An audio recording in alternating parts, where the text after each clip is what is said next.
Hello all, welcome to XandY Learning. Doctor ആവണം എന്ന് ആഗ്രഹിക്കുന്ന അതിനുവേണ്ടി ഒരുപാട് തരത്തിലുള്ള പ്രിപ്പറേഷൻസ് നടത്തുന്ന ഒരുപാട് ആളുകളുണ്ടാകും അല്ലേ? അപ്പോൾ നമ്മൾ പല ആളുകളുടെയും വലിയൊരു ഡ്രീമാണ് ഒരു വൈറ്റ് കോട്ട് ഇടുക, അല്ലെങ്കിൽ ആ ഒരു സ്റ്റെത്ത് വെച്ച് ഒന്ന് നടക്കുക എന്നുള്ളതൊക്കെ അല്ലേ? അപ്പോൾ അതിനെക്കുറിച്ച് ഡോക്ടർ ആവുക എന്ന് പറയുന്ന ആ ഒരു ഡ്രീം വലിയൊരു ഡ്രീം തന്നെയാണ്. വളരെ കോമ്പറ്റീറ്റീവായി അല്ലെങ്കിൽ ഒരുപാട് മത്സരങ്ങൾ താണ്ടി നമ്മൾ മുന്നോട്ട് പോകുന്ന ഒരു കാര്യം തന്നെയാണ്. അതിന് ആ ഒരു പ്രൊഫഷനോട് അത്രയും പാഷൻ നമുക്കുണ്ട് എങ്കിൽ, ആ പ്രൊഫഷനെ കൃത്യമായി മനസ്സിലാക്കി നമുക്കതിനോട് ഇഷ്ടം തോന്നുന്നുണ്ടെങ്കിൽ നമ്മൾ അതിനു വേണ്ടി കൃത്യമായ രൂപത്തിൽ പ്രിപ്പയർ ചെയ്യേണ്ടതുണ്ട് എന്നുള്ള കാര്യത്തിൽ യാതൊരു സംശയമില്ല. അതിൽ കുറച്ചുകൂടി ഈ ഒരു കാര്യത്തെക്കുറിച്ച് കൃത്യമായി മനസ്സിലാക്കി, അല്ലെങ്കിൽ വിവിധ മെഡിക്കൽ കോളേജുകളെക്കുറിച്ചും ഈ ഒരു പ്രൊഫഷനെക്കുറിച്ചൊക്കെ കൂടുതൽ മനസ്സിലാക്കിയ ആളുകൾ അല്ലെങ്കിൽ സ്റ്റുഡൻസിനെ സംബന്ധിച്ചിടത്തോളം അവരുടെ ഡ്രീം എന്ന് പറയുന്നത് കേവലം ഒരു ഡോക്ടർ ആവുക, ഒരു DR എന്ന് മുന്നിൽ ഉണ്ടാവുക എന്നുള്ളത് മാത്രമല്ല, മറിച്ച് അത് ഏറ്റവും നല്ല ഇൻസ്റ്റിറ്റ്യൂട്ട്സിൽ തന്നെ പോയി പഠിക്കുക അല്ലേ? അതിൽ പ്രധാനപ്പെട്ട എയിംസ് പോലെയുള്ള ഏറ്റവും പ്രധാനപ്പെട്ട ഇൻസ്റ്റിറ്റ്യൂട്ട്സിൽ തന്നെ, മെഡിക്കൽ കോളേജുകളിൽ തന്നെ പോയി പഠിക്കുക എന്നുള്ളത് പല ആളുകളുടെയും വലിയൊരു ഡ്രീമാണ് എന്നുള്ളത് ഈവൻ ഈ സംസാരിക്കുന്ന എനിക്കും അതുപോലെ തന്നെ ഒരുപാട് ആളുകൾ, ചുറ്റിലുള്ള ഒരുപാട് ആളുകളുടെ വലിയൊരു ഡ്രീമായിരുന്നു. പക്ഷേ എല്ലാവർക്കും എനിക്കവിടെ എത്തിപ്പെടാൻ സാധിച്ചിട്ടില്ല. അതേപോലെ ഒരുപാട് ആളുകൾക്ക് അവിടേക്ക് എത്തിപ്പെടാൻ സാധിച്ചിട്ടില്ല. എത്തിപ്പെട്ടവർ വളരെ ചുരുക്കമാണ് അല്ലേ? അങ്ങനെ അവിടേക്ക് എത്തിപ്പെടാൻ നമ്മൾ എന്ത് ചെയ്യണം എന്നുള്ളത് നമുക്ക് നേരത്തെ നമ്മൾ പ്രിപ്പയർ ചെയ്യുകയാണെന്നുണ്ടെങ്കിൽ, വളരെ നേരത്തെ അതിനു വേണ്ടിയുള്ള കാര്യങ്ങൾ നമ്മൾ മുന്നോട്ട് കൊണ്ടുപോകുകയാണെങ്കിൽ നമുക്ക് വളരെ എളുപ്പത്തിൽ നമുക്കത് സാധിക്കും എന്നുള്ളതാണ്. അപ്പോൾ ഞാനൊക്കെ എന്ന് പറയുന്നത് ഒരു +1 +2 ഒക്കെ അതിൻ്റെ കൂടെയോ അല്ലെങ്കിൽ അതിന് ശേഷമോ ഒക്കെയാണ് കൂടുതലായിട്ടും ഇതിനു വേണ്ടിയുള്ള പ്രിപ്പറേഷൻസ് കൂടുതലായിട്ട് നടത്തുന്നത്. പക്ഷേ ആ ഒരു ടൈം എന്ന് പറയുന്നത് വളരെ ലിമിറ്റഡ് ആയിരുന്നു. അതുകൊണ്ട് എത്താവുന്നതിനും അപ്പുറത്തേക്ക് എന്ന് വേണമെങ്കിൽ പറയാവുന്ന രൂപത്തിൽ അത്രയും വലിയൊരു ലക്ഷ്യമായിരുന്നു അത്. അപ്പോൾ നമ്മൾ ഈ സംസാരം കേൾക്കുന്ന സ്റ്റുഡൻസ് പലതരത്തിലുള്ള പല ക്ലാസ്സുകളിൽ പഠിക്കുന്നവരുണ്ടാവും, ഹൈസ്കൂൾ സ്റ്റുഡൻസ് ഉണ്ടാവും, അതുപോലെ തന്നെ +1 +2 പഠിക്കുന്നവരുണ്ടാകും. എല്ലാവരോടും എനിക്ക് പറയാനുള്ളത്, this is the right time. ഇപ്പം നിങ്ങൾ സ്റ്റാർട്ട് ചെയ്യുക. നിങ്ങൾ എവിടെയാണെങ്കിലും ഈ സമയത്ത് നിങ്ങൾ സ്റ്റാർട്ട് ചെയ്യുക. കാരണം ഹൈസ്കൂൾ തൊട്ടെങ്കിലും നിങ്ങൾ അതിനുവേണ്ടിയുള്ള ഒരു എയിം വെച്ചുകൊണ്ട് ആ രൂപത്തിൽ നിങ്ങൾ പ്രിപ്പയർ ചെയ്യുകയാണെങ്കിൽ തീർച്ചയായും നിങ്ങൾക്ക് അത്തരം സ്ഥലങ്ങളിലേക്ക് എത്തിപ്പെടാൻ സാധിക്കും എന്നുള്ള കാര്യത്തിൽ സംശയമൊന്നുമില്ല. അപ്പോൾ എയിംസ് പോലെയുള്ള കഴിഞ്ഞ ഏതാനും മാസങ്ങൾക്ക് മുമ്പ് ഞാൻ എയിംസ് ഡൽഹിയിലൊക്കെ പോയിരുന്നു. അപ്പോൾ അവിടെയുള്ള ആ ഒരു ഇൻഫ്രാസ്ട്രക്ചറും അതേപോലെ തന്നെ അവിടെയുള്ള സൗകര്യങ്ങളും, ഇപ്പം പെട്ടെന്ന് നമ്മുടെ പ്രധാനമന്ത്രിക്കോ അല്ലെങ്കിൽ മന്ത്രിമാർക്കോ അല്ലെങ്കിൽ ഏറ്റവും ഹയർ ഒഫീഷ്യൽസിനോ അങ്ങനെയുള്ള ആളുകൾക്കൊക്കെ ഒരു രോഗം വരികയാണെന്നുണ്ടെങ്കിൽ അവർ ഏറ്റവും പെട്ടെന്ന് പോവുക എയിംസ് ഡൽഹിയിലേക്കാണ്. അപ്പോൾ അത്രയും പ്രീമിയം ആയിട്ടുള്ള ആളുകളെ കൊണ്ടുവരുന്ന, അത്രയും ഫെസിലിറ്റീസ് ഉള്ള, നമുക്ക് ചുറ്റിക്കറങ്ങിയാൽ എവിടേക്കും എത്താൻ പറ്റാത്ത അത്രയും വലിയ ഒരു ക്യാമ്പസാണ് എയിംസ് ക്യാമ്പസ് എന്നൊക്കെ പറയുന്നത്. അപ്പോൾ അവിടേക്കൊക്കെ എത്തിപ്പെടുക എന്ന് പറയുന്നത് നമ്മുടെ വലിയ ഒരു ലക്ഷ്യം തന്നെയാണ്. അപ്പോൾ നമ്മൾ എന്താണ് ചെയ്യേണ്ടത്? ഞാൻ 2 രൂപത്തിലുള്ള ആളുകൾ ഉണ്ടാകും സ്വാഭാവികമായിട്ടും. കുറച്ച് ലോവർ ക്ലാസ്സിലുള്ള എന്ന് വെച്ചാൽ ഹൈസ്കൂളിന് മുമ്പോ അല്ലെങ്കിൽ ഹൈസ്കൂളിലൊക്കെ പഠിക്കുന്ന കുട്ടികളുണ്ടാവും, അല്ലെങ്കിൽ ഹയർ സെക്കൻഡറി പഠിക്കുന്ന ആളുകളും ഉണ്ടാവും. 2 കൂട്ടരോടും എനിക്ക് പ്രധാനമായും പറയാനുള്ളത്, നമ്മൾ ഇതിനെക്കുറിച്ച് അവെയർ ആയിരിക്കുക, ഇതിനെക്കുറിച്ച് സ്ഥിരമായി ചിന്തിച്ചു കൊണ്ടിരിക്കുക എന്നുള്ളതാണ്. നമ്മുടെ ലക്ഷ്യം +2 കഴിഞ്ഞിട്ടാണ് അതിൻ്റെ എൻട്രൻസ് വരുന്നത്. ആ എൻട്രൻസ് വരുന്നതിൻ്റെ ഒരു മാസം മുമ്പോ ഒരു കൊല്ലം മുമ്പോ അല്ല നമ്മൾ ഇതിനു വേണ്ടി പ്രിപ്പയർ ചെയ്യേണ്ടത്. നമ്മൾ ഇതിനെക്കുറിച്ച് ഒബ്സർവ് ചെയ്തുകൊണ്ടേയിരിക്കണം. ഏറ്റവും പ്രധാനപ്പെട്ട കാര്യം എന്ന് പറയുന്നത് ടോപ്പിക് വൈസ് ട്രെൻഡ്സ് എന്നുള്ളതാണ്. അതായത് നീറ്റിനാണെങ്കിലും അത്തരത്തിലുള്ള എൻട്രൻസ് എക്സാമുകളിൽ നമുക്ക് അതുവഴിയാണല്ലോ എയിംസിലേക്ക് എത്തിപ്പെടേണ്ടത്. അപ്പോൾ അതിന് കൃത്യമായ ഒരു ട്രെൻഡ് നമുക്ക് പലപ്പോഴും ടോപ്പിക് വൈസ് ആയിട്ട് നമുക്ക് കാണാൻ സാധിക്കും. ആ ട്രെൻഡ് നമ്മൾ എന്ത് ചെയ്യണം? ഈ കഴിഞ്ഞ നീറ്റ് എക്സാം കഴിഞ്ഞു അല്ലേ? 2023 നീറ്റ് കഴിഞ്ഞു. നിങ്ങൾ എത്ര ആളുകൾ അതിൻ്റെ ക്വസ്റ്റ്യൻസിനെ കുറിച്ച് നോക്കിയിട്ടുണ്ട്? അല്ലെങ്കിൽ നിങ്ങൾ എയിംസോ അല്ലെങ്കിൽ അങ്ങനെയുള്ള ഡ്രീം ഉള്ളവരാണെങ്കിൽ എത്ര ആളുകൾ അതിന് ഒന്ന് ഒബ്സർവ് ചെയ്തിട്ടുണ്ട്? ഏതൊക്കെ ടോപ്പിക്കിൽ നിന്നാണ് ചോദ്യം വന്നിട്ടുള്ളത് എന്നുള്ളത് നിങ്ങൾ ഒബ്സർവ് ചെയ്തിട്ടുണ്ട്? അപ്പോൾ അത് നമ്മുടെ ഒരു നമ്മൾ ആ ഒരു സമയത്ത് മാത്രം നോക്കേണ്ട ഒരു കാര്യമില്ല. വളരെ നേരത്തെ തന്നെ അതിനുള്ള പ്രിപ്പറേഷൻസ് സ്റ്റാർട്ട് ചെയ്യേണ്ടത്, അല്ലെങ്കിൽ അത് ഒബ്സർവ് ചെയ്തുകൊണ്ടിരിക്കേണ്ടതിന്. ഫോർ എക്സാമ്പിൾ ഞാനൊന്ന് പറയുകയാണെന്നുണ്ടെങ്കിൽ, നമ്മുടെ ക്ലാസിഫിക്കേഷൻ അല്ലേ? ഞാൻ ഈ പറയുന്നത് ജസ്റ്റ് +2ലോ അല്ലെങ്കിൽ +1ലോ ഉള്ള ഏതെങ്കിലും ഒരു ചാപ്റ്ററിനെ കുറിച്ചല്ല, ഒരു ടോപ്പിക്കിനെ കുറിച്ചാണ്.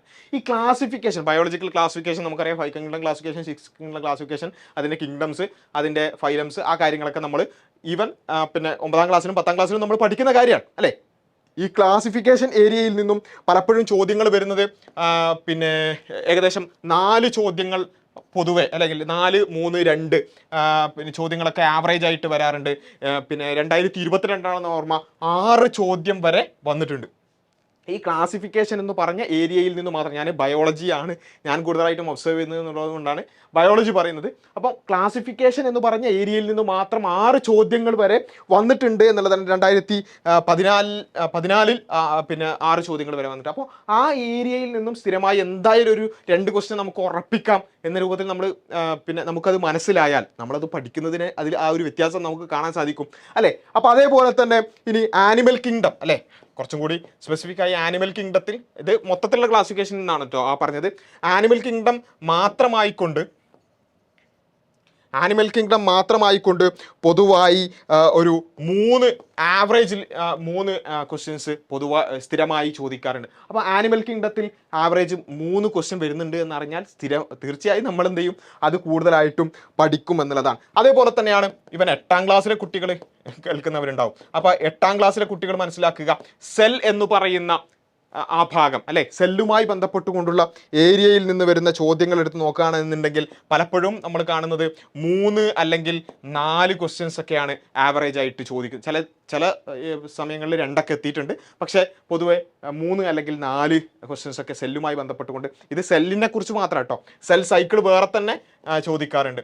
അപ്പോൾ നമ്മൾ ജസ്റ്റ് ഒന്ന് ഞാൻ ഈ പറയുന്നത് ടോപ്പിക് വൈസ് ട്രെൻഡ്സ് ആണ്. അപ്പോൾ ടോപ്പിക് വൈസ് ട്രെൻഡ്സ് നമ്മൾ സ്ഥിരമായി ഇങ്ങനെ നോക്കുകയാണെന്നുണ്ടെങ്കിൽ നമുക്ക് മനസ്സിലാവും. ഇതിൽ പിന്നെ വേറെ ചില ഏരിയാസും ഉണ്ട് കേട്ടോ, നമ്മൾ പിന്നെ ഹൈസ്കൂളിലൊന്നും പഠിക്കാത്ത ഏരിയാസ് ഉണ്ട്.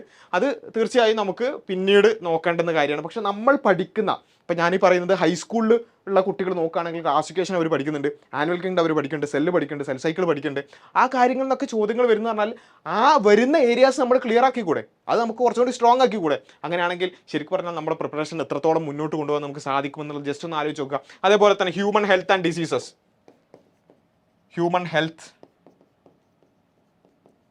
ഡിസീസസ്, ഈ ഏരിയയിൽ നിന്നൊക്കെ ഒരുപാട് ചോദ്യങ്ങൾ പലപ്പോഴും വരുന്നതായി നമുക്ക് കാണാൻ സാധിക്കും. അപ്പോൾ ആവറേജ് ഒരു 2ഉം 3ഉം ചോദ്യങ്ങളൊക്കെയാണ് പലപ്പോഴും വരാറുള്ളത് എന്നുള്ളതാണ്. ഒരു ഇയറിൽ 2013 ആണെന്നാണ് എൻ്റെ ഓർമ്മ 6 ക്വസ്റ്റ്യൻസ് വരെ ഈ ഏരിയയിൽ നിന്ന് മാത്രമായിട്ട് വന്നിട്ടുണ്ട്. അപ്പോൾ അങ്ങനെയൊക്കെ അതൊക്കെ നമ്മൾ കാണുമ്പോൾ ആ ഒരു ട്രെൻഡ് അനാലിസിസ് കാണുമ്പോൾ ചില ഏരിയാസ് പതിയെ അത് കുറയുന്നതായിട്ട് നമുക്ക് കാണാൻ പറ്റും. ചില ഏരിയാസ് പതിയെ ഗ്രാജുവലി അതിൽ നിന്ന് വരുന്ന ചോദ്യങ്ങൾ കൂടുന്നതായിട്ട് നമുക്ക് കാണാൻ സാധിക്കും. പ്രത്യേകിച്ചും ഈ NCERT റിവിഷനൊക്കെ വരുമ്പോൾ അതിൻ്റെ ട്രെൻഡ്സ് എന്താണെന്നുള്ളത് നമ്മൾ ഇനി നോക്കി കാണേണ്ടുന്ന ഒരു കാര്യമാണ്. അപ്പോൾ ഈ രൂപത്തിൽ ടോപ്പിക് വൈസ് ട്രെൻഡ്സിലുള്ള വ്യത്യാസങ്ങൾ നമ്മൾ കൃത്യമായിട്ട് മനസ്സിലാക്കണം. ഇത് ബയോളജി മാത്രമാണ് ഞാൻ പറഞ്ഞത്, ഫിസിക്സിലും കെമിസ്ട്രിയിലും ഒക്കെ നമ്മളിത് ഒബ്സർവ് ചെയ്ത് കഴിഞ്ഞാൽ നമുക്ക് നല്ലൊരു ഇൻസൈറ്റ് കിട്ടും. ആ ഇൻസൈറ്റോട് കൂടി വേണം നമ്മൾ എന്ത് ചെയ്യാൻ, പഠിക്കാൻ. നമ്മുടെ സ്കൂളിലേക്കൊക്കെ വേണ്ട പഠനമൊക്കെ എന്തായാലും അതിൻ്റെ വഴിക്ക് നടക്കും. പക്ഷേ ഈ രൂപത്തിലുള്ള പ്രിപ്പറേഷൻ നമ്മൾ എന്ത് ചെയ്യണം, ആ ഒരു ഇൻസൈറ്റോട് കൂടി വേണം പഠിക്കുവാൻ. അതേപോലെ തന്നെയാണ് ചാപ്റ്റർ വെയിറ്റേജുകൾ. ഇത് ഞാൻ പറയുന്നത് കൂടുതലായിട്ടും +1 +2 പഠിക്കുന്ന ആരെങ്കിലും ഇത് കേൾക്കുന്നുണ്ടെങ്കിൽ അവരോട് കൂടിയാണ്. നിങ്ങളിപ്പോൾ ഓൾറെഡി എന്ത് ചെയ്യുന്നുണ്ട്, +1 +2 ചാപ്റ്റേഴ്സ് പഠിക്കുന്നുണ്ട് അല്ലേ. അപ്പോൾ അതിൽ ചാപ്റ്റർ വെയിറ്റേജ് നമ്മൾ കൃത്യമായിട്ട് നോക്കേണ്ടതുണ്ട്. പിന്നെ നീറ്റിനാണെങ്കിൽ ഏതൊക്കെ ചാപ്റ്ററിനാണ് വെയിറ്റേജ് വരുന്നത്. അപ്പോൾ അതും ഈ പറഞ്ഞ പോലെ ഓരോ ഇയർലി ട്രെൻഡ്സ് നമുക്ക് അവൈലബിൾ ആണ്. ജസ്റ്റ് ഒന്ന് പിന്നെ ഗൂഗിൾ ചെയ്താൽ തന്നെ നമുക്ക് കിട്ടുന്ന രൂപത്തിൽ, അല്ലെങ്കിൽ നിങ്ങൾ ഉപയോഗിക്കുന്ന മെറ്റീരിയൽസ്, നല്ല ടെക്സ്റ്റ് ബുക്കുകളൊക്കെ നമ്മൾ ഓൾറെഡി തന്നെ അത് പർച്ചേസ് ചെയ്യേണ്ടതുണ്ട്. അപ്പോൾ ആ ടെക്സ്റ്റ് ബുക്കുകളിലൊക്കെ പലപ്പോഴും ഈ ചാപ്റ്റർ വെയിറ്റേജുകളൊക്കെ അവൈലബിൾ ആയിരിക്കും. അപ്പോൾ ആ രൂപത്തിൽ ചാപ്റ്റർ വെയിറ്റേജുകൾ നോക്കുക. വെയിറ്റേജ് ഉള്ള ചാപ്റ്റേഴ്സ് നമ്മൾ ആ ഒരു ഇമ്പോർട്ടൻസോട് കൂടി തന്നെ +1 +2 പഠിക്കുമ്പോൾ ആ ഒരു ഇമ്പോർട്ടൻസോട് കൂടി തന്നെ ചെയ്യാം. ഇനി പ്രധാനപ്പെട്ട കാര്യം എന്താണെന്ന് ചോദിച്ചാൽ MCQs പ്രിപ്പറേഷൻ തന്നെയാണ്. അതായത് MCQs ടൈം ബൗണ്ട് ആയിക്കൊണ്ട് MCQs പ്രിപ്പയർ ചെയ്യാൻ കഴിയുക എന്നുള്ളത് വളരെ ഇമ്പോർട്ടൻ്റ് ആണ്. പല ആളുകളും ചെയ്യുന്ന ഒരു അബദ്ധം എന്ന് പറയുന്നത്, എനിക്കടക്കം പറ്റിയിട്ടുള്ള ഒരു അബദ്ധമാണ്. നമ്മൾ തിയറി സ്ട്രോങ് ആക്കുക എന്ന് പറയും. എന്നിട്ട് എന്ത് ചെയ്യും, തിയറി കുറേ ഇരുന്ന് പഠിക്കും, എന്നിട്ടെന്തോ നമ്മൾ ക്വസ്റ്റ്യൻസ് ചെയ്യാൻ വിട്ടുപോകും. ഇതാണ് നമ്മൾ ചെയ്യുന്ന ഏറ്റവും വലിയൊരു അബദ്ധം. അതുകൊണ്ട് നിങ്ങൾ എന്തായാലും നല്ലൊരു സ്റ്റാൻഡേർഡ് ഉള്ള നല്ലൊരു MCQ ബുക്ക് നമ്മൾ വാങ്ങുക. പ്രീവിയസ് ഇയർ ക്വസ്റ്റ്യൻസ് ഒക്കെ അവൈലബിൾ ആയിട്ടുള്ള ഒരു ബുക്സോ മറ്റു കാര്യങ്ങളൊക്കെ വാങ്ങുക. അതിലുള്ള ക്വസ്റ്റ്യൻസ് എന്ത് ചെയ്യുക. ഓക്കെ, പ്രത്യേകിച്ചും +1 +2 ഉള്ള ആളുകളാണെന്നുണ്ടെങ്കിൽ അത് നിർബന്ധമായും അത് ചെയ്യുക എന്നുള്ളത് വളരെ ഇമ്പോർട്ടൻ്റ് ആണ്. ക്വസ്റ്റ്യൻസ് ചെയ്യുക, പ്രത്യേകിച്ചും ഫിസിക്സിലുള്ള ക്വസ്റ്റ്യൻസ്, അതിൽ മാത്തമാറ്റിക്കൽ എബിലിറ്റി നമുക്ക് ഇമ്പ്രൂവ് ചെയ്യാനുണ്ടെങ്കിൽ ഇപ്പോഴേ നമ്മൾ ചെയ്യുക. അല്ലാതെ എക്സാമിൻ്റെ ഒരു 2-3 മാസം മുമ്പ് എൻ്റെ മാത്സ് ശരിയില്ല, അതിൻ്റെ സ്പീഡ് ശരിയില്ല എന്ന് പറഞ്ഞുകൊണ്ട് ഒരു കാര്യമില്ല അല്ലേ. അപ്പോൾ ഇപ്പോഴേ നമുക്ക് അത് സ്പീഡ് കൂട്ടാനുണ്ടെങ്കിൽ അതിനുള്ള വേണ്ട പണി നമ്മൾ ചെയ്യണം. ആ രൂപത്തിൽ എന്ത് ചെയ്യുക, നിങ്ങൾ പിന്നെ നേരത്തെ തന്നെ അറിഞ്ഞ് പ്രിപ്പയർ ചെയ്യാൻ ശ്രമിക്കുക എന്നുള്ളതാണ് ഏറ്റവും ഇമ്പോർട്ടൻറ്റ്. അപ്പോൾ ക്വസ്റ്റ്യൻസ് പരമാവധി ചെയ്യുക എന്നുള്ളത് വളരെ വളരെ വളരെ ഇമ്പോർട്ടൻ്റ് ആണ്. അത് പരമാവധി നിങ്ങൾ എന്ത് ചെയ്യുക, ചെയ്യുക. ക്വസ്റ്റ്യൻസ് ചെയ്യുമ്പോൾ സ്വാഭാവികമായിട്ട് നമ്മൾ തിയറി ഏകദേശ കാര്യങ്ങൾ മനസ്സിലാക്കണം. അത് കഴിഞ്ഞിട്ട് ക്വസ്റ്റ്യൻസ് ചെയ്യുമ്പോഴാണ് നമുക്കതിൽ നല്ല ഒരു ഇൻസൈറ്റും അല്ലെങ്കിൽ നല്ലൊരു പിന്നെ ഉൾക്കാഴ്ച കിട്ടുന്ന രൂപത്തിൽ നമുക്കത് ഓരോ ടോപ്പിക്കും മനസ്സിലാവുക. അപ്പോൾ ആ രൂപത്തിൽ നിങ്ങളെല്ലാവരും പ്രിപ്പയർ ചെയ്യുക. എയിംസ് തന്നെ എയിം ചെയ്യുക. അതിൻ്റെ ഏറ്റവും മുകളിലുള്ളത് എയിം ചെയ്യണം എന്നാണല്ലോ. അപ്പോൾ ആ രൂപത്തിൽ തന്നെ എയിം ചെയ്യുക. തീർച്ചയായും നമ്മുടെ ഡ്രീംസിന് വേണ്ടി നമ്മൾ പണിയെടുക്കുകയാണെങ്കിൽ അത് നമുക്ക് ലഭിക്കും എന്നുള്ള കാര്യത്തിൽ അതിന് നമ്മുടെ കൂടെ ലോകം മുഴുവൻ ഉണ്ടാകും എന്നാണല്ലോ അല്ലേ. അപ്പോൾ ആ രൂപത്തിൽ ഉണ്ടാവട്ടെ എന്ന് ആശംസിക്കുകയാണ്, പ്രാർത്ഥിക്കുകയാണ്. ഓക്കെ, അപ്പോൾ എല്ലാവരും നല്ല സ്വപ്നങ്ങൾ കാണുക, വലിയ സ്വപ്നങ്ങൾ കാണുക, അതിനുവേണ്ടി പ്രവർത്തിക്കുക. Okay, thank you.